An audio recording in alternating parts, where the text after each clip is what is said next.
Well, good afternoon, everyone, and welcome to the LGBT Network's Town Hall series. Today is a very special town hall because of our guest. Our guest not only in his leadership and what he's done, but also because he's a very special good friend as well. And so today we're going to talk about, our guest is New York State Comptroller Tom DiNapoli.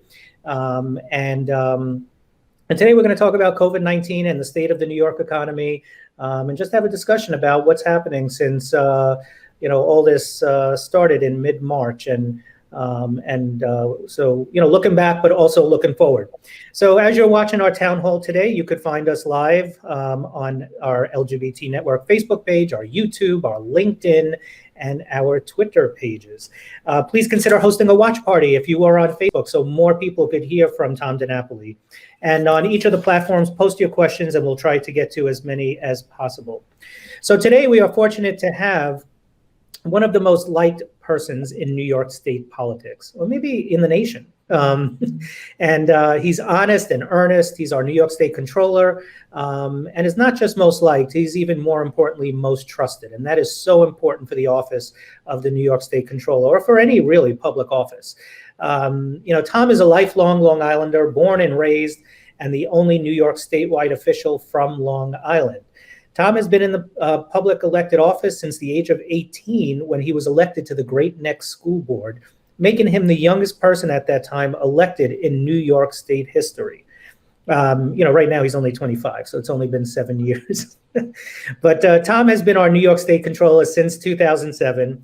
And in that role, he has protected taxpayers by identifying and recovering billions in waste, fraud, and abuse in government, brought historic transparency to the New York State government with Open Book New York. There's many accomplishments, so please hold on here.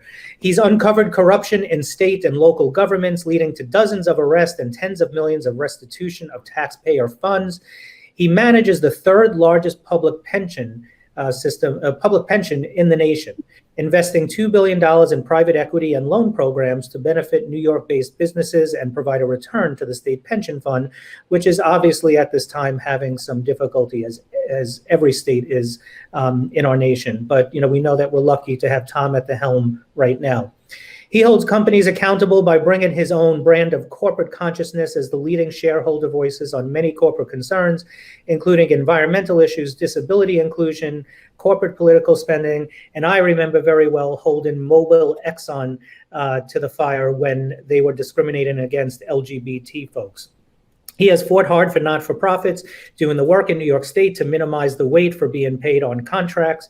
He has recovered and returned more than $430 million to people through his Unclaimed Funds program. And on a more personal note, for both the LGBT network and LGBT New Yorkers, Tom has been a friend and a leader to everyone long before it was popular. Tom has always taken a leadership stance and been on the right side of fighting for full equality and justice for LGBT New Yorkers. In fact, when Tom was in the New York State Assembly, he was the first elected leader to deliver vital funding to the LGBT network, which enabled us to open up our first LGBT center in Bayshore, our first community center in Bayshore, which by early next year will be home to 75 units of LGBT and LGBT-friendly affordable housing and a new community center as well. So it's really because of Tom that we were able to open up that center and now have the land to be able to make sure that our seniors could stay on Long Island and have an affordable place to live. Since then, he has been an unwavering advocate for us in our community. He was awarded the prestigious LGBT Network Lifetime Achievement Award in 2019.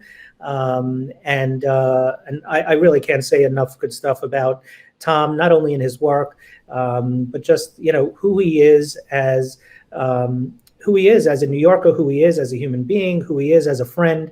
There really is no one better than Tom DiNapoli. So welcome my good friend, the conscience of New York State government, Tom DiNapoli. David, thank you very much. That was a most generous introduction, and I'm humbled by it. And given how crazy things are these days, it's very positive and affirming to hear those words. Last last year's gala when you honored me with that Lifetime Achievement Award. It really was, a very special moment. It was a wonderful honor, and your words and meant so much. And I must tell you, although obviously I knew I was getting the award, we had talked about it for a while, the evening was very special with how you put it together. And, really, I felt the praise was not fully warranted, just as your introduction. Although I do have to correct one minor point on your introduction. As you know, I'm a longtime resident of Great Neck, but my election at age 18 was to the Mineola Board of Education. So I don't want to have my, Mineola friends think that I'm forgetting my roots. But, you and I got to know each other when I was in the state assembly, and I had the great privilege to represent the 16th district in Nassau County for 20 years. And I remember, I had certainly heard about you by reputation. Our mutual friend, my former colleague, Audrey Pfeffer, knew you from the Rockaways. And little did I know that that first meeting would really end up being. Sorry about that. Sorry. All right. We had tornado warnings here. I think let me turn myself on. The joys of live being live.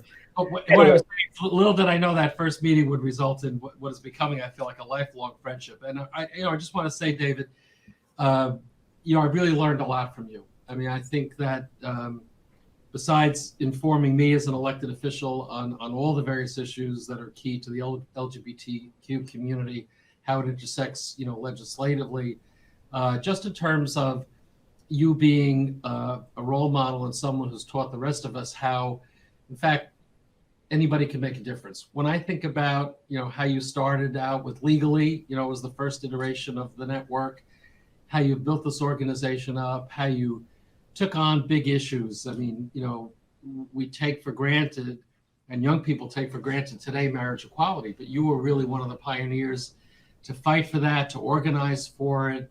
The Pride Parade on Long Island, which was not an easy beginning when you started, I guess, out in Huntington.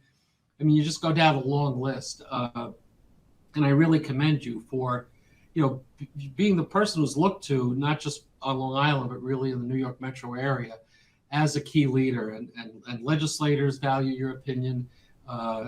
Elected officials at the local level, the state level, really count on you to give us direction. And the victories have continued to come. Progress in New York on gender, banning conversion therapy. Again, these are issues that your advocacy has made a difference. And in terms of services, I mean, the beautiful center that you have on Long Island and the satellite centers you have across the island and in the boroughs as well. What's happening in Bayshore. I mean, you just go down a long list. Incredible achievements, advocacy, direct services, bringing people together, informing and educating the larger community. So it really is a privilege to work with you, certainly to call you friend, but really to benefit from the transformative way that you have provided leadership for all of us. So, and these town halls, I know this is not the first one. You've been very effective in communicating, with everyone who's connected to the center, utilizing the modern technology. And, thank you for inviting me to be part of the discussion today. Well, thank you, Tom. That was, it was very nice, very meaningful. We know each other for, 100 years. Yes.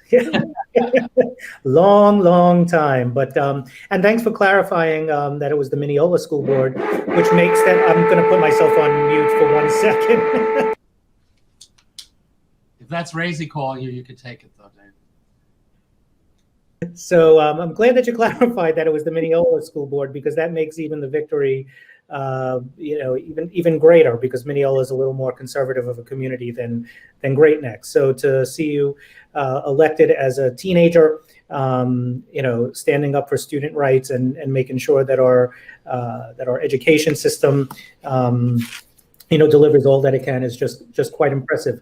So, so thank you once again. So, it's been a crazy time. I mean, we caught up a little bit a couple of weeks ago, and a little bit before this broadcast about that it's been, 5 months, but it seems like eons ago that, that this all started back in March, in New York, mid-March.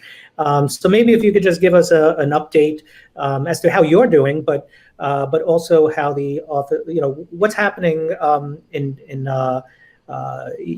your view and your thoughts about the state of our nation, the state of New York, the state of New York economy. I mean, there's so much there to talk about. So I leave it to you to start wherever you want. Well, I mean, the state of our nation is just so depressing at many levels. The political discourse has really been very troubling to me in terms of what we continue to hear from the White House. I mean, it's even hard to go into it because it'll be an unpleasant conversation. I think we all understand that the election in November can't come soon enough, from my point of view. And I think everything we're going through with the health crisis, with the pandemic, with the economic crisis, all of it is made so much worse because of the problem with national leadership. I'll leave it at that. I mean, if you want to talk more about that, we can, but I'll get back to the national stuff in terms of some of what we need, from New York State. For me personally, I'm fine. Thankfully, my family's been fine. I've had 2 COVID tests so far, both of them negative. So that's the good news for me. And work-wise, as I mentioned to you, I've been working out of Albany most of the work days since this all started. We have our main offices here in Albany, and then we have a pretty big office in New York City, and then we have satellite offices all across New York State, including at Hauppauge on Long Island. But outside of Albany, really all of our offices have been closed. Some folks, if they've got to go in for a one-off purpose, they can go in. But for all intents and purposes, most of our staff of 2,800 people are working remotely. Even here in our main office in Albany, we have on a given workday, right, pre-pandemic, 1,800 people in this building. If we have on a given day now 100 people in the building, that's a lot. So fortunately, because we're pretty tech savvy, many of our folks had laptops already. We had a pretty liberal telecommuting policy already. So fortunately, our various responsibilities have been carried out and functioning pretty well. And for me, it's just been easier for me to work, from here rather than from home. And I kind of like still having some social interactions with people as well. In terms of our work, which very much focuses on looking at the numbers and the trend in the state budget, we've been having to report on a lot of, negative news. I think everyone's first concern appropriately is what's happening with the pandemic from a health perspective. I think appropriately, Governor Cuomo has gotten very good marks for how New York, which was hit, first and hit very hard, and there was a lot of learning as we went along, but certainly you look at where New York stands now in terms of the numbers versus so many other states and states that did not do a phased in, thoughtful reopening as we've done in New York, you see their numbers spiking. Whereas in New York, we've been able to hold our numbers down, very well. And I think that continues to be, the first priority for government. And that is to make sure that we're using the best science, the best knowledge, and that we're keeping people safe. New York had a very high death rate. I mean, that's obviously a legacy of what happened in the beginning, but fortunately the numbers are, the curve has been flattened, the numbers continue to trend downward, and that's very good news. But the concern is what happens in the fall. Will there be a reinfection? And that's why, again, from a national perspective, until they develop a vaccine and more effective therapeutics, we're all going to have to be very, very careful. So, using the masks, doing the social distancing, all of that is very important. And for us as a workplace, I'm sure it's what, I know it's what you're going through as well. We've been talking about it. We're not rushing to have people come back to work. we're very mindful of people being concerned about their own safety, very mindful of issues related to schools and childcare and elder care. So we have a long way to go before, we're through all this. And in the short run, and I'll just touch on it briefly, if you want to go into more detail, I'd be happy to, because we had to put, our lives on hold and the economy on hold, for New York State, we've had very significant economic damage in terms of people being laid off, small businesses closing, tax revenue way down at the local level, at the state level. And again, we can go into more detail if you'd like, but suffice it to say, we're looking at a significant budget shortfall at the state level, which if that translates into budget cuts, it's going to mean cuts not only in state agencies, but in local assistance, which is aid to school districts, to counties, to towns, to villages, to cities. It'll have an impact on nonprofits.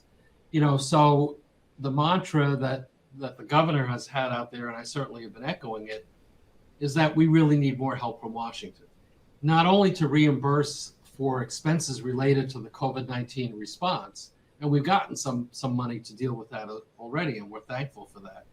But we really need money to repair the economic damage, because when the economy is on hold, you don't have the economic activity, the tax revenue is not being generated, government doesn't have the money to do what it needs to do.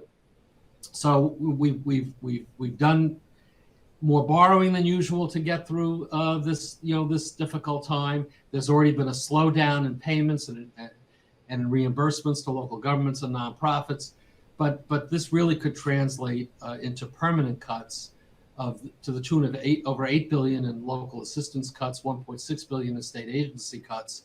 That really could be harmful to because if the state has to do that, it transfers our shortfall to the local level. And so by local level, I mean local governments, and I mean the nonprofit sector.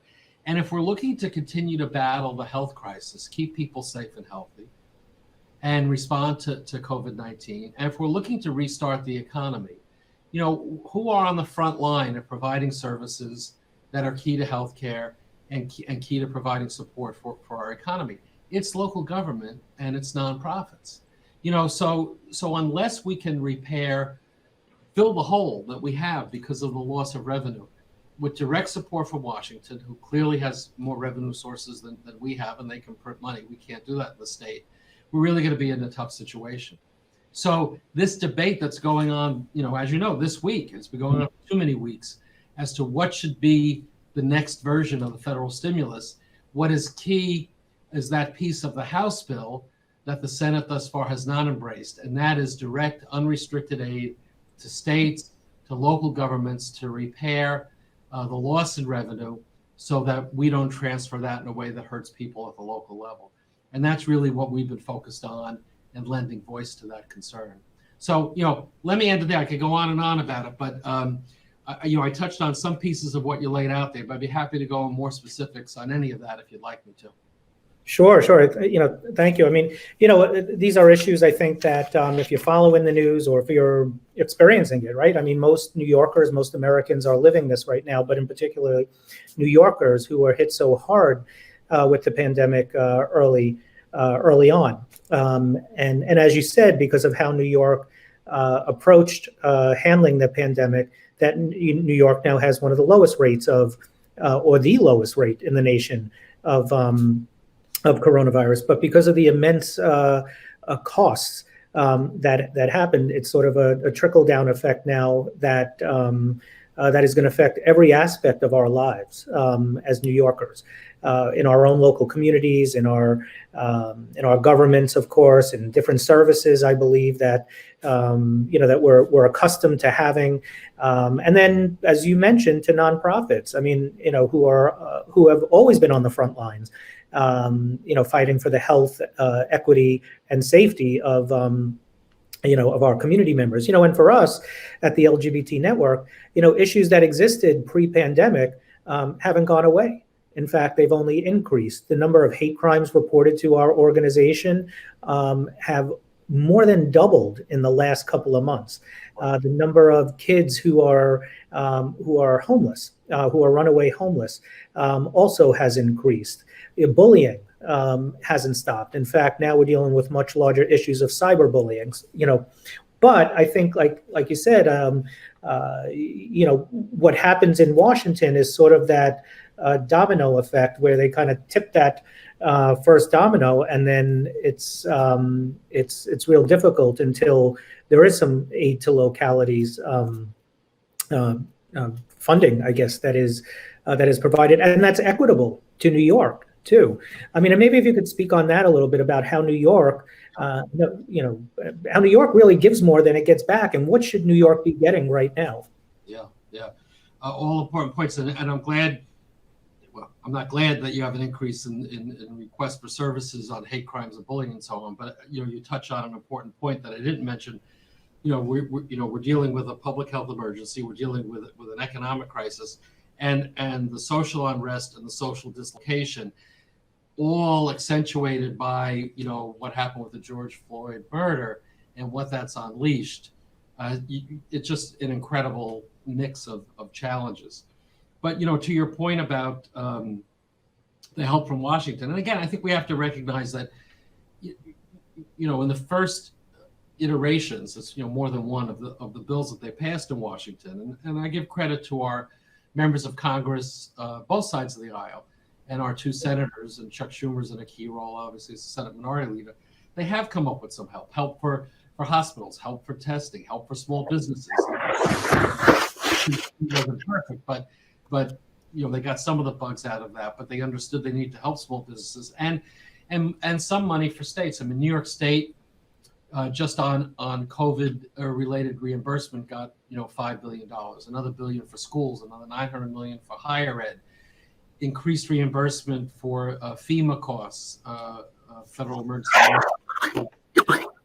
Medicaid reimbursement increase. Some of our localities qualified. If you were a locality of 500,000 people or more, you were able to qualify for some of this reimbursement. So Nassau, Suffolk, Town of Hempstead, New York City were part of the handful of localities that received some of that. The problem is, the need has been enormous. So what has been sent so far hasn't been adequate to cover the costs. And then for us downstate, the MTA, the Long Island Railroad, the subways, they've gotten some money, but we see the gaping hole and how important for our economy it will be to get the Long Island Railroad and the subways and the MTA back functioning.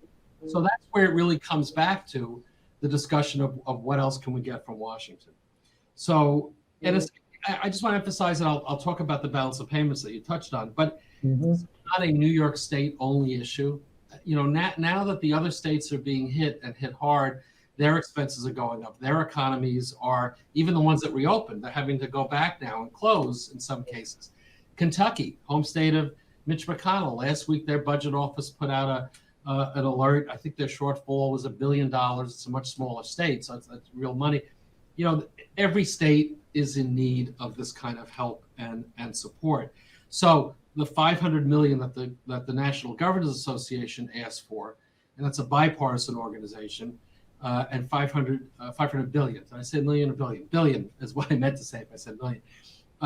That's an important request, and that's included in the HEROES Act that the House passed.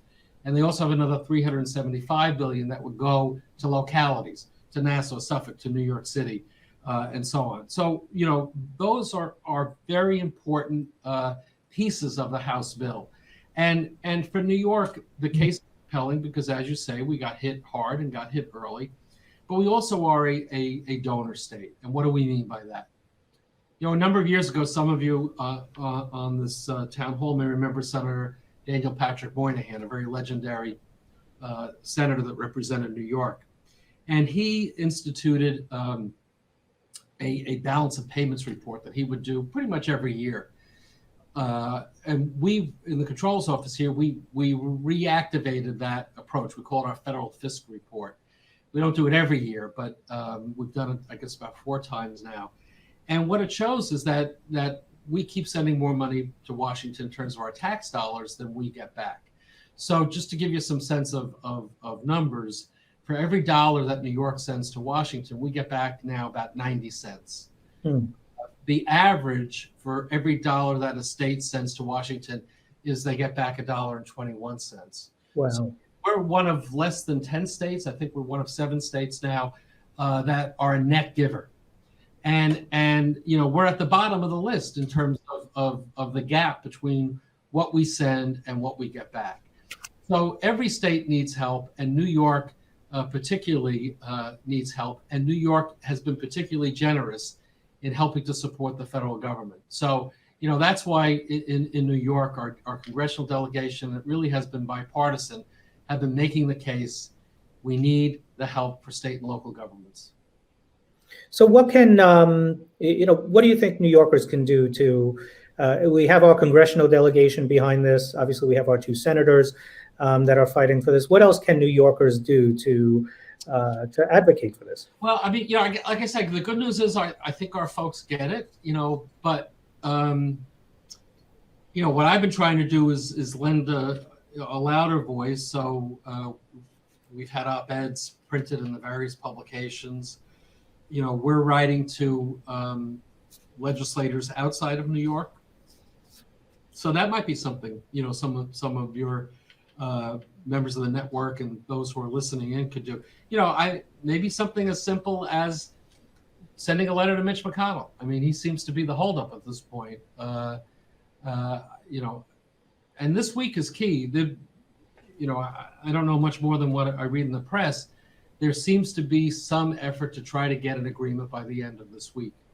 So maybe after this virtual town hall, if some of your folks could do an email or do a phone call, or do a quick turnaround on a letter to Senator McConnell saying that, New York has an issue, but it's not just a New York problem. His own state of Kentucky certainly would benefit from the federal government providing more support to state and local governments. I think something like that, would be helpful. Mm-hmm. So thank you. So on all of our, for all of those that are watching now and may watch us later on, and it's rebroadcast, we're going to post that email that you could send that letter to Senator McConnell, and do so in large numbers. And I think also, as New Yorkers, we have relatives in other states too. Yes. And that we could contact relatives, friends, if we're part of businesses that have offices in other states, that we do reach out and ask for the help.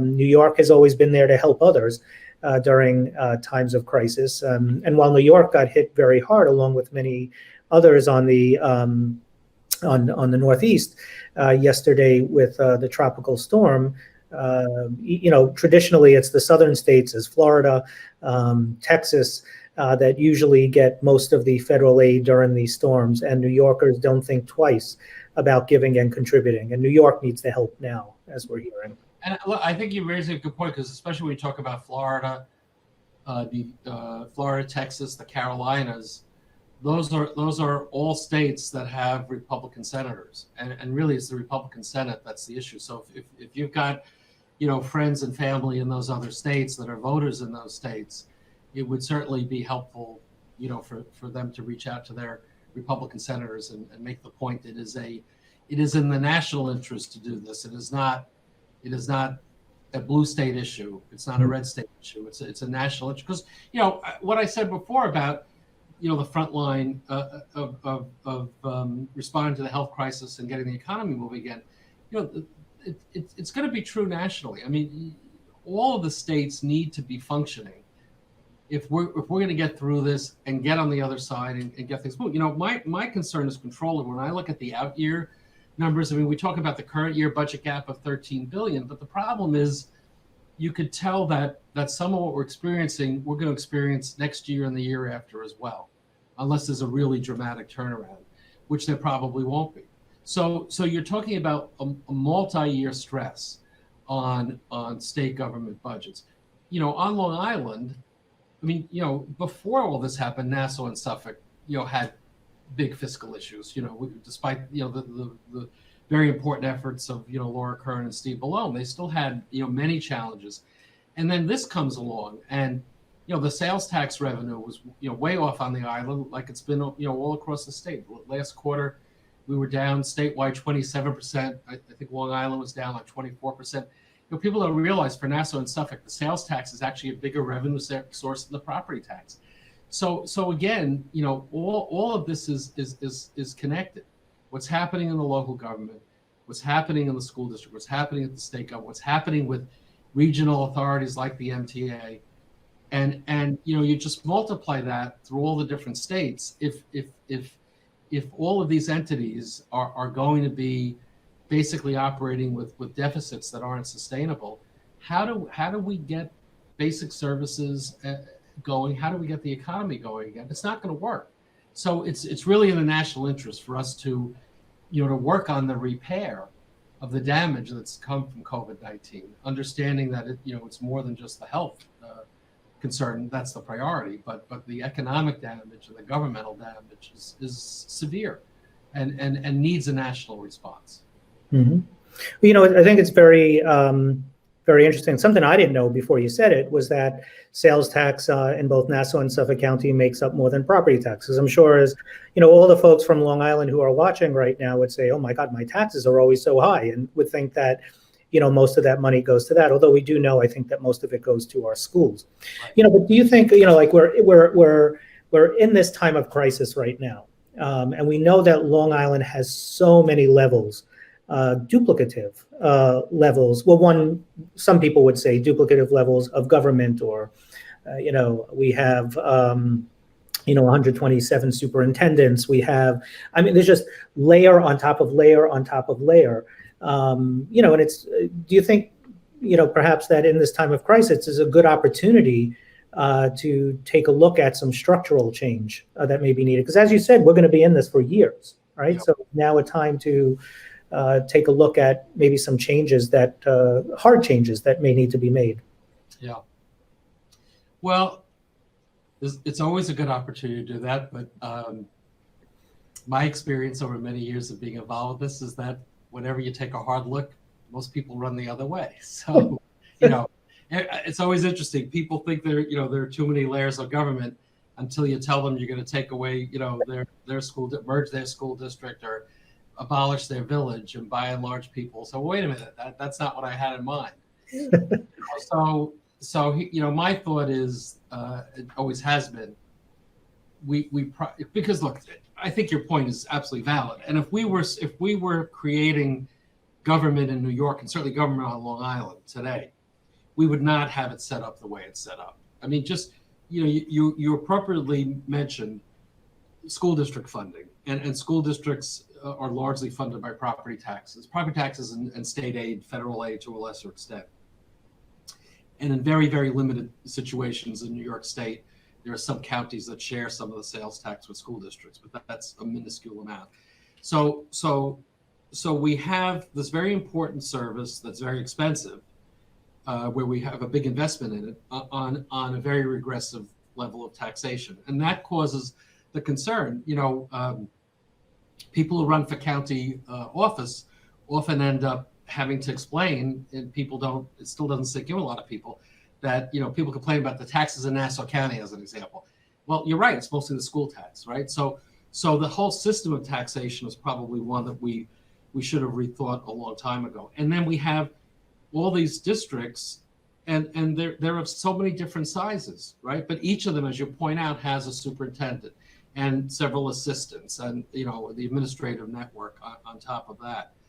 So the ability to right size, if I could call it that, school districts, while it would make sense from an objective point of view, how you would begin to do that, I don't know. Because again, people will argue, well, I moved here because of this school district. I remember when I was in the assembly once, I had some irate parents call because their elementary school was being rezoned. It was within the Great Neck School District, which is a pretty good school district by most standards. And people were outraged. I moved to go to this elementary school. And I had to say, you're in the Great Neck School District. It's kind of whatever elementary school you go to, it's going to be really good, but people were like outraged. Well, elevate that to saying, you're going to merge a school district or regionalize school districts. People will probably say, if it means I got to pay a little more, I'd rather do it. And I think we have to be honest about another piece, and I'll put it on the table, it's a sensitive topic, but we have to recognize that Long Island is also a very highly segregated community in terms of housing patterns. Mm-hmm. And I really think that part of why that issue of consolidation never really goes too far is when you start looking at the map and you look at which school districts might be consolidated, people are like, well, wait a minute, that's not what I want. So for those reasons, David, and I know we've been talking a lot about schools, but I think that's important because of the cost. It's a high cost area, a very worthy investment. I'm a public school graduate, so I believe strongly in the public schools. What I think we should be doing, and maybe this is a time where we can do it more thoughtfully, is really look at how, without getting into that issue of outright consolidating or merging school districts and changing boundaries, talk about how we can consolidate certain services. So you mentioned, every district has their own superintendent, and I'm not knocking the superintendents; they do an important job. They get very high compensation, especially on Long Island, Mm-hmm. 400,000 in some cases. Certainly from my perspective, to regionalize administrative services, whether that's superintendents or even the next layer of assistants, I think you could do something like that. It may not save a ton of money, but I think the symbolism of it would be important to people, and it would save some money. We have always encouraged from the Comptroller's office, and have tried to encourage this in a positive way, the sharing of back office services, IT function, business functions. Some communities have done that effectively, not enough have embraced it. And you also could do some of that back office sharing, not just, like school district to school district. You could do, between a village and a town, between the county and maybe a school district. You need to be creative about it, but you can do it. More joint bidding on supplies, on fuel, on insurance. Again, some of that has been going on already. I think we can do a lot more of it. And at the state level, there are some programs through the Department of State that provide some grant money to study the feasibility of shared services. Those kinds of initiatives that encourage communities to examine this and to see the cost savings and then to voluntarily move in this direction, to me, that would be smarter for us to really do more to incentivize, do more the carrot, rather than the stick of saying, the state's going to come in and redraw your, the lines of your village or your school district. Because I just don't think in a state like New York that has a long history of local control, I just don't think that would ever work.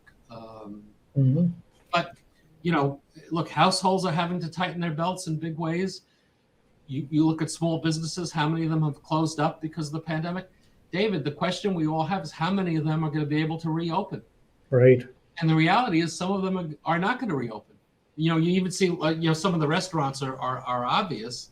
Some of them have started to reopen in our community and they've closed up again. And I've seen some, signs in my community, restaurants that have been there a long time. And there's a for lease sign now in the window. So this is going to be a time of restructuring at many levels in the private sector. And I think to your point, the public sector has to look inward and ask some tough questions about that as well.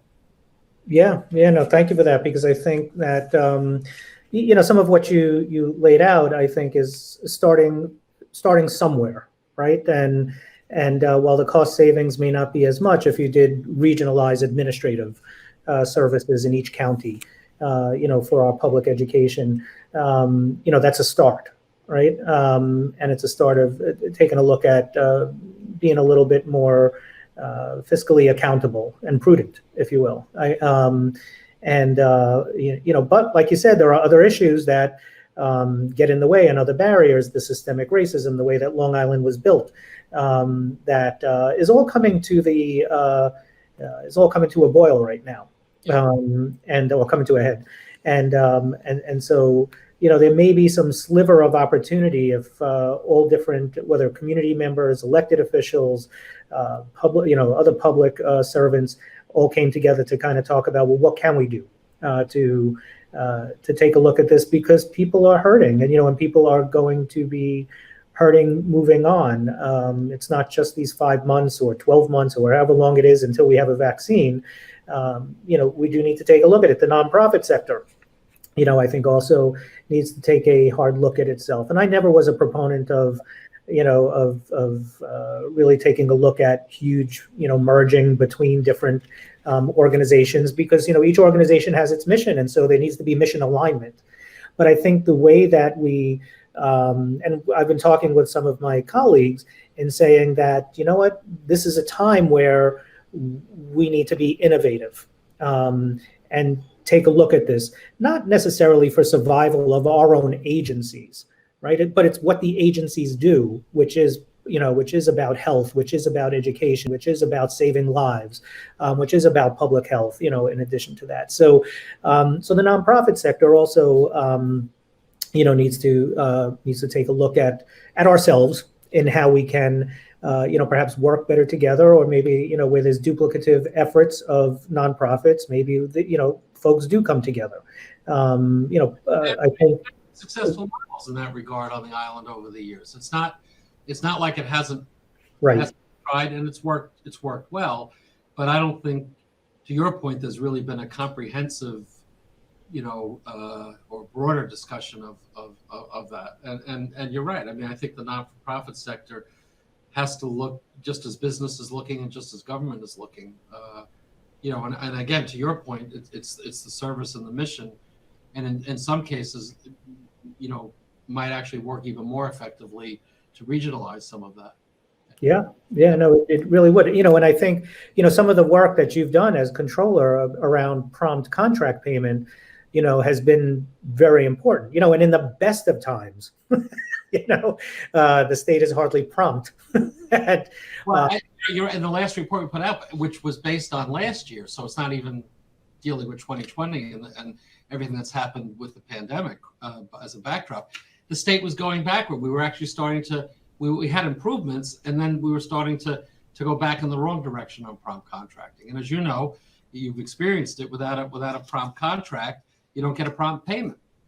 Right. And you don't get a prompt payment, then you have to dip into credit. You have all kinds of issues. It's been a problem for a long time in New York, unfortunately. And even though, there's a requirement in certain cases that if the contract is late, the agency has to pay interest, many of the agencies don't even follow the law. They don't pay interest. So, that's been a big issue. And I really fear that when we do our report on that for 2020, when we release that next year, it's going to show it much worse.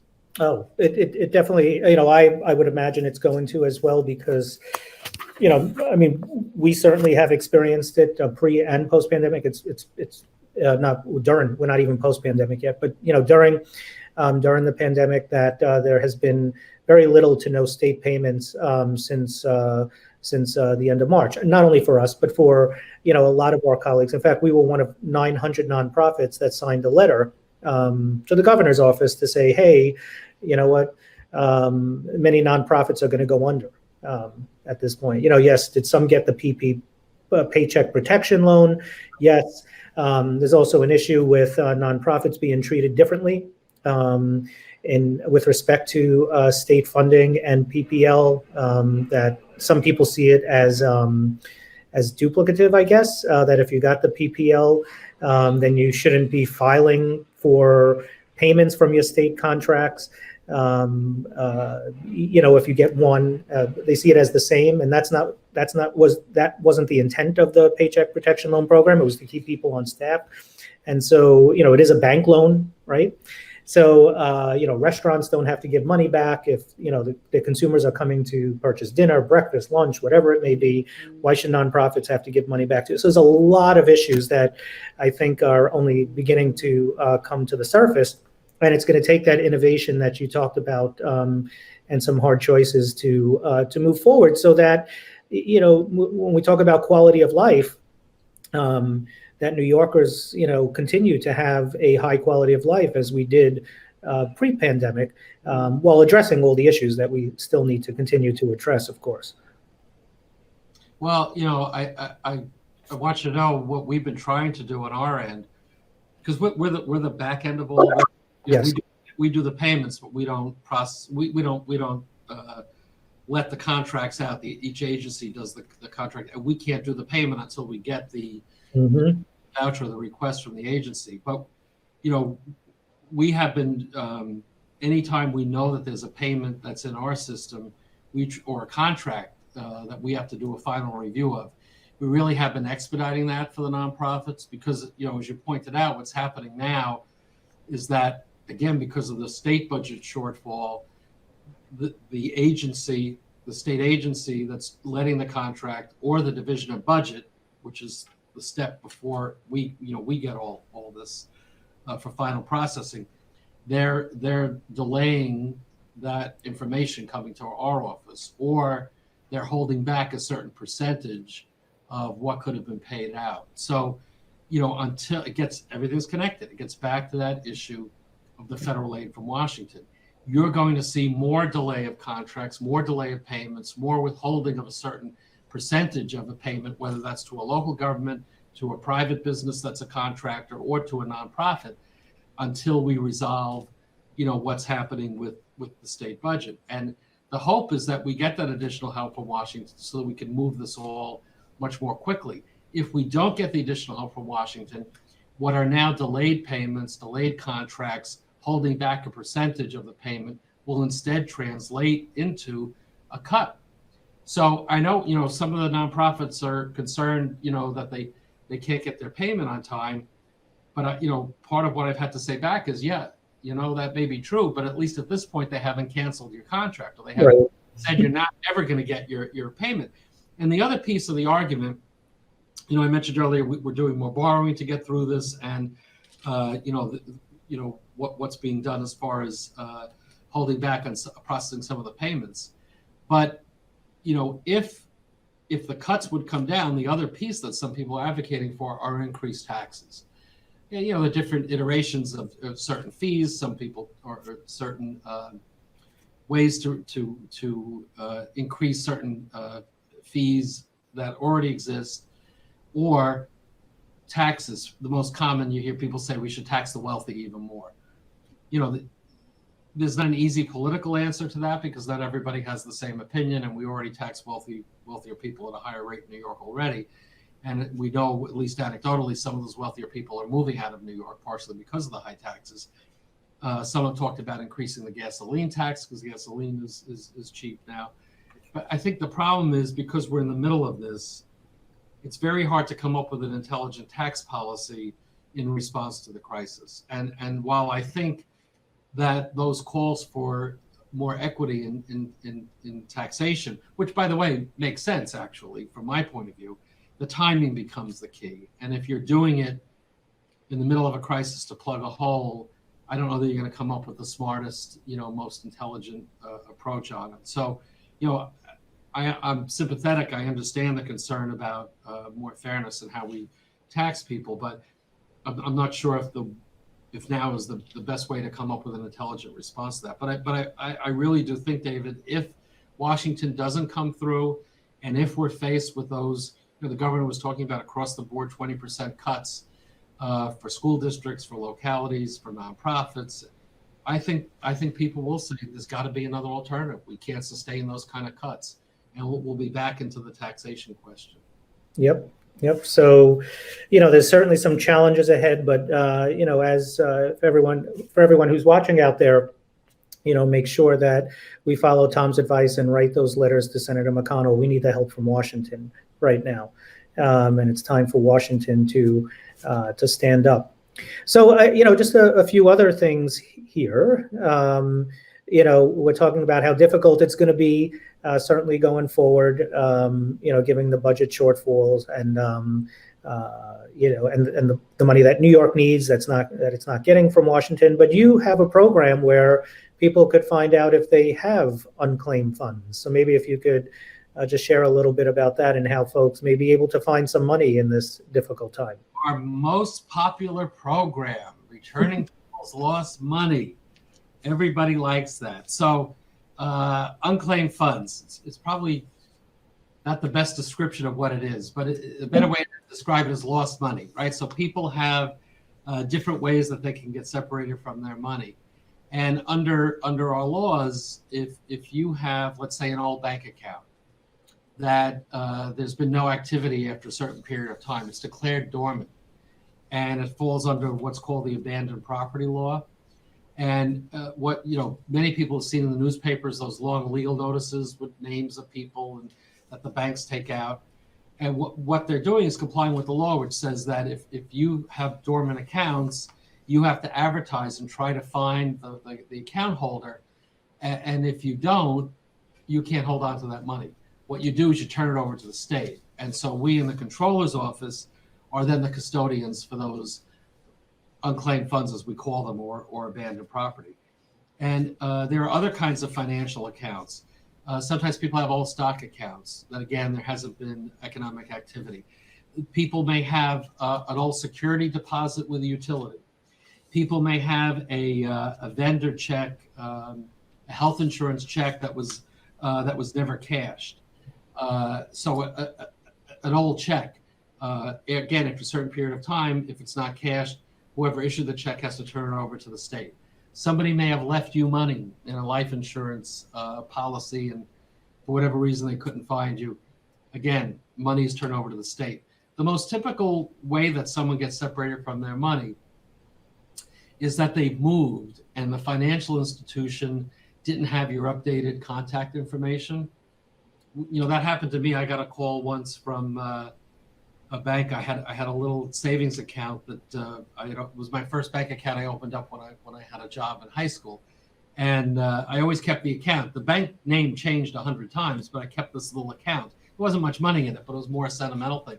And I had moved, and I hadn't really used the account, and so I got a call, and they said, we're looking for Tom DiNapoli. I said, this is he. Well, we have this old account, and we're going to turn it over to the controller's office, which would have been pretty embarrassing if my money showed up in the controller's office, right? And I said, no, this is me. They found me not because they didn't have my updated address, but I moved within Great Neck, so my phone number hadn't changed. So I said, no. So what I did is I went down and I put some money in or took some money out. I forgot what to keep the account active. So I always say to people, if you have any kind of financial account, make sure there's some kind of activity. Number one. Number two, if you move, make sure that you update your contact information, your address, certainly, if not your phone number. But all that being said, with these different kinds of possible sources, we have now, David, believe it or not, we have accounts valued at about $16 billion, billion with a B. Wow. Workers' money. Now, David, you're going to say the network could use some of that money. How come I'm sitting on it? And the truth is the money is not sitting in a little treasure chest under my desk here in Albany. In fact, the legislature appropriates that money. What we do is keep enough in reserve for the requests that we know we'll get for reimbursement. And every time we send money out, we actually have more money coming in because there's always new accounts that become dormant. But we're returning well over $1 million a day right now. And in fact, our requests for returning this money have picked up. Like your calls have picked up, our calls have picked up on unclaimed funds because many people have been laid off or their business is closed. They're hurting. They may have heard that they had some money in this program and they never bothered to claim it. So, for those who are participating in the town hall, especially if you never heard of unclaimed funds, this is the most useful bit of information that, that we're imparting. Go to the controller's office website, whatever your search engine is, just put in New York State Controller, and then click on this part of the site that says Unclaimed Funds. And you could search right online, put your name in, if you have a business, if you're part of a nonprofit, your church, your synagogue, your mosque. There are various ways you may be connected to an account. Put in the names of your friends and family members. You'll be very popular if you find money for them. I always tell people, put in the name of close relatives who may be deceased. You may have a parent or a grandparent who passed away. We have many of these accounts that are in the name of people who passed away. But if you can show your connection to the inheritance, you can claim that money as well. So the website is www.osc, or Office of State Controller, .state.ny.us. But really all you have to do is just search engine New York State Controller, click on Unclaimed Funds. You could search online, and if there's a direct match, you'll get your check really in a matter of days, or maybe no longer than a week. When I first started as controller, you had to call an 800 number or send in a snail mail request. Since we've gone online, and we've made it even easier since we launched this, I think close to 90%, certainly over 85% of our returns now are done right online. So people can do that in the privacy of their home. A lot of people are home now with their computers, right? It's a good activity. Just search for Unclaimed Funds. If you do need, some assistance and you want to talk to somebody, to walk you through the process, our number is 1-800-221-9311. 1-800-221-9311.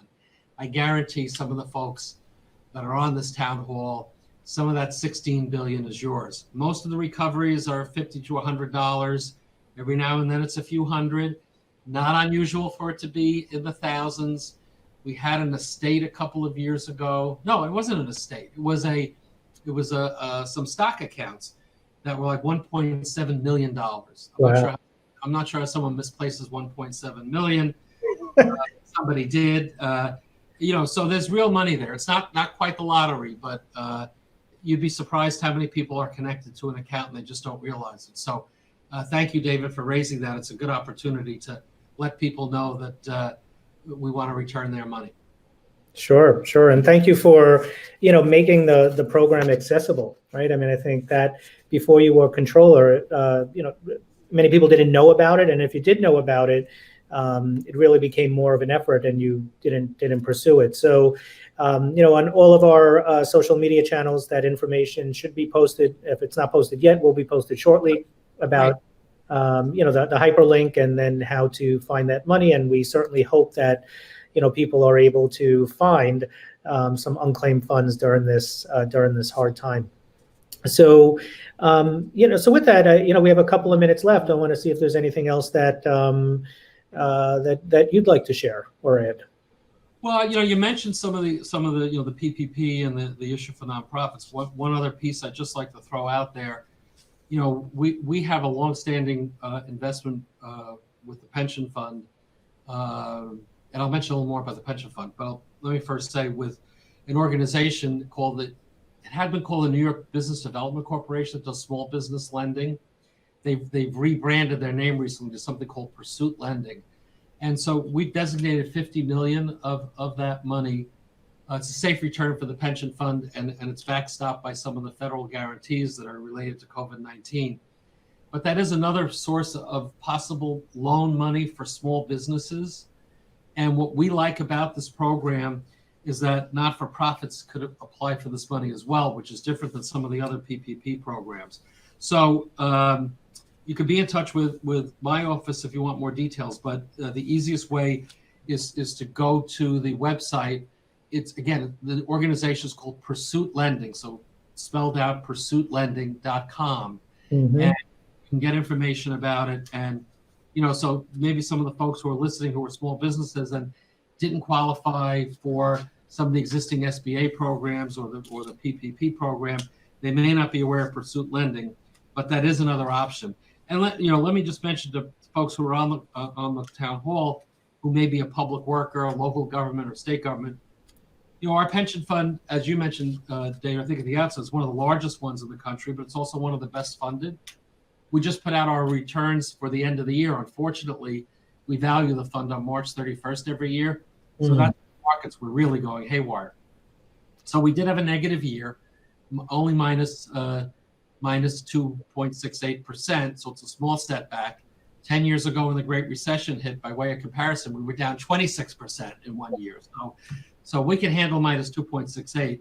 So I just want to assure those who are part of our pension system, we're still well funded. We took a little bit of a hit, but already where we stand now in August, we've made back much of what had been lost at the beginning of the crisis. So the challenge for us is the date that's key for us is March 31st of every year. So we certainly want to see this economy recover, the market stay strong, so that next March 31st we'll have another strong positive return. But we have no problem with liquidity. We're paying our pension benefits. We are still one of the best funded of the state plans. In fact, the Pew Research Center put out their ranking just about 2 weeks ago of pension funds. How well funded are they? Not how big are they, how well funded are they? How much money do we have to pay for our retirement obligations? New York State was number 2 at 98% funded.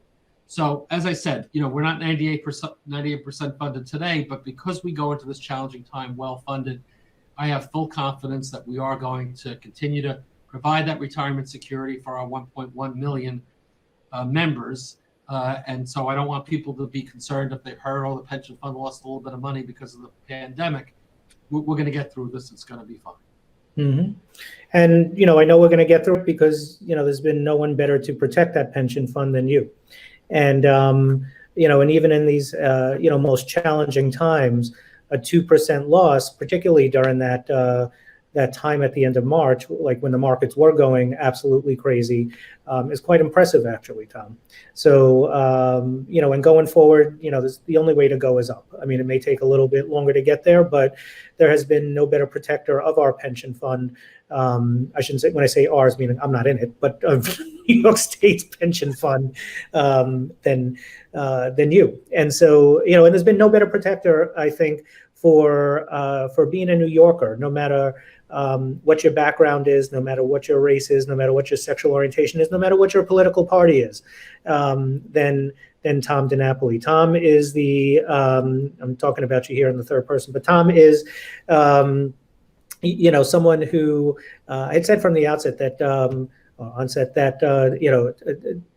Tom is the most liked person in politics. And it's not only about being liked, it's because Tom listens to people. Tom has a way of you have a way, Tom, of getting things done. Because you listen to both sides and are able to really bring people together for common sense solutions. So, I am, I'm in awe of everything that you do all the time. I consider myself very lucky to have you in my life as one of my best friends and longtime friends. And can't thank you enough for spending the time today with us on this town hall, really giving some very important information, and knowing that we're going to be heading in a trajectory that will be better than it is today. We will get through it, and certainly with leadership that you provide, David, and your team, and the great work of the network, that's going to help us get through it as well. So thank you for everything that you do. Thank you, Tom, and I look forward to the day, hopefully sometime soon, that we could go support some of our local restaurants together. Yes, that's the deal. I look forward to it as well. All righty. Thank you so much. Take care and be safe. And thank you, everyone, for tuning in. And again, go to lgbtnetwork.org/virtual center so you could see the more than 30 programs that we're offering each week virtually until we're able to reopen our doors. Thank you, Tom, and look forward to seeing everyone soon. Take care. Bye. Bye-bye.